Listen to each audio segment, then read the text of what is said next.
Folks watching from afar, post-Hurricane Melissa, Kerry Ann Henry turned concern into action, starting with just a few barrels of donations for those in need. But after seeing the impact of her efforts, she decided to continue giving back to anyone who needed it. She has sent over 60 barrels of supplies to Jamaica, and she continues to support communities in need right across the island. And she's so vibrant and just ready. Right? Ever ready. Morning, welcome. Thank you so much. Thank you for having me. Tell me about Kerry Ann before you tell me what you're doing for us. Tell me a little bit about what you do now, where you are. Sure. I work at the New York Women's Foundation, where I am the director of annual giving and social media. So basically, and I'm a fundraiser. So my job is to basically find money anywhere in the world and give it back to communities in New York City that really needs it. Yep. Were you impacted in any way, your family, with the hurricane? No, not at all. So when you heard, what was the first thing you said in your head? No, what you want to do? Tell me what. Okay, it was like, I started the Verona Foundation in honor of my mom, who passed away recently. I'm sorry. Thank you. It's been very therapeutic, actually, giving back. And I figured, this is the time. Because I knew I had an idea, I knew what we wanted to do in communities, but I just didn't know how. And then I was like, this is the time. So I reached out to a lot of my corporate friends who work in textile. Him at Sink, I used to work in textile as well. And they said, Kerry, we want to help. We want to do something for Jamaica, because at that time, everyone wanted to help. So these are not Jamaicans? They're not Jamaicans. They're corporations who just saw the need. And I asked, because if you don't ask, you don't get fed. And so I asked, and they said, we're on board. And they all jumped on board, the whole textile industry, and then friends and family, different churches, Bible Truth. There was everyone, my entire Bronx community, everyone said, we want to do it, because they knew that I was already working in philanthropy. Mm-hmm. And that's what I realized. So I realized when you have trust, people want to help. And what is sent? What is sent? And where did you go first and stuff? Because obviously someone had to tell you that this community is devastated, this one is so. Yes, so there was a lot happening and you don't know where to go. So what I did was collaboration is big for me. So a friend of mine, D.L. Thomas, he started an organization called Off the Grid. So I reached out to him because I saw him going back to St. Elizabeth. And I'm like, hey, I see that you're doing this. So collaborated with people who were already doing the work. Because being in America, I never wanted to come to Jamaica and just assume that I knew everything. Yep. I wanted to come to the locals and say, hey, what do I do? How do I learn? What's happening? And so again, just collaboration with people here. So what did you send? What? The towels, so him at Sink, it's a textile company. So sheets, bedding, pillows, blankets, food, toothpaste, toiletries, sanitary. And what I did also, I went on the government website and I saw like what was needing and I said, let's focus here. So I went to Amazon basically and did a list. So we had monetary donations and I had the list from Amazon based on what the government was saying. You know what, stick to this. This is what we need. This is the protocol. Because I wanted to be in line with what they were doing as well. And so that's what I did. Went on that and added everything on the Amazon and people just started gravitating towards it and just helping out. And It was just amazing. It is your country and a lot of us want to help. Some of us just don't have the facility. Mm-hmm. How does that make you feel that, I can help my country. I am helping my country and we're going to come out of this. How does that make you feel? It makes me feel, it's very rewarding. It's very rewarding. And yesterday I went to the church that I gave back to and the lady started saying thank you. And when she started saying thank you, oh God, I'm so sorry, I'm tearing up. You just realize the need that's here. I'm just encouraged.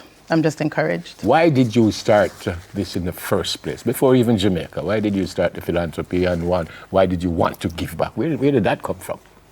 I found out that I got it from my mother. And I found out in August when she passed. And I went to something, Night Night it was called, thank you. And everyone kept saying, your mother did give everything, everything you send, she give it. And I'm like, she was such a giver. My Auntie Rosie said to me, Kerry Ann, you don't know your mother was a giver, I should give. And I said, you know what? A lot of people say when your parents die, they're supposed to leave you a mansion, a house. And I said, my mom didn't do all those things, but what she left me was a legacy of generosity.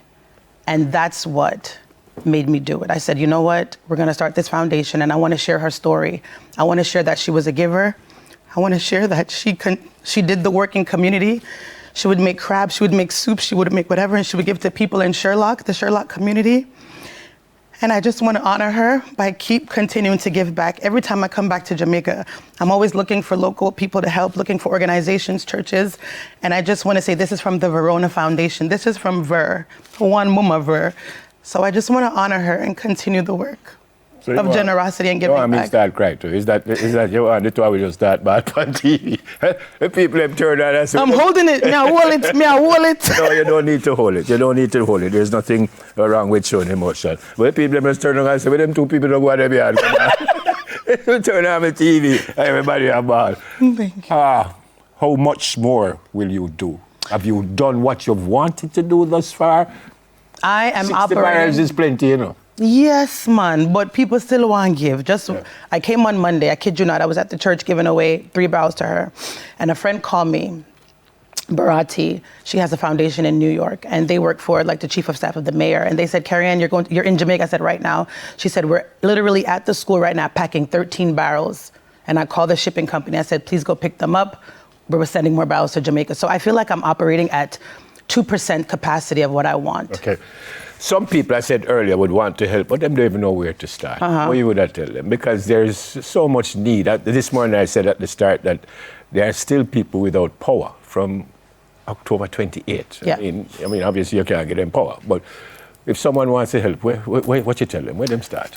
I'd say start where you are. Start with your gifts. Start with your passion.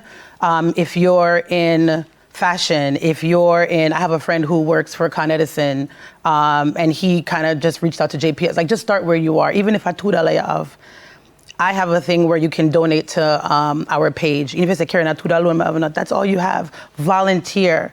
Or if you can't volunteer, you can't come to Jamaica, advocate for us who are already here. Share the stories, share the stuff that we're doing. Watch this and share it and say, you know, sir, we can do something. As I think Jamaica said, every little make a muckle, every muckle make a mickle. So every little bit helps. And I was really inspired. I went to, all the entertainers at the time were doing something, right? They were doing amazing.